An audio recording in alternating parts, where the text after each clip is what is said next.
पश्चिम बंगाल में अगले साल विधानसभा चुनाव होने हैं, जिसे लेकर राज्य का सियासी माहौल गरमाया हुआ है।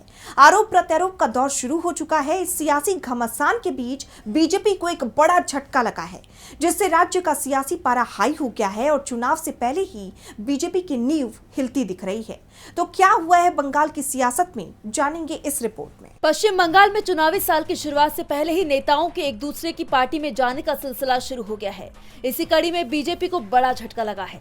दरअसल 26 दिसंबर को बीजेपी के टिकट पर विधानसभा चुनाव में किस्मत आजमा चुकी बंगाली अभिनेत्री पर्णो मित्रा ने पार्टी छोड़ दी है।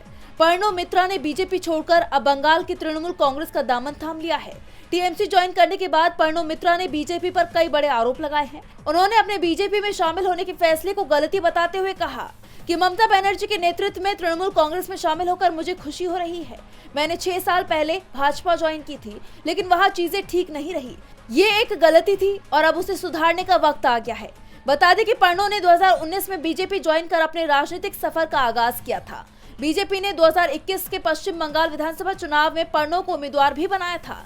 हालांकि पर्णो मित्रा तब चुनाव हार गई थी। उन्हें पिछले बंगाल चुनाव में बीजेपी ने 12 नगर विधानसभा सीट से टिकट दिया था। तब पर्णो को टीएमसी उम्मीदवार से शिकस्त झेलनी पड़ी थी। तो वहीं अब ममता बनर्जी की अगुवाई में टीएमसी ज्वाइन करने को पर्णो मित्रा ने अपने लिए बड़ा अवसर बताया है।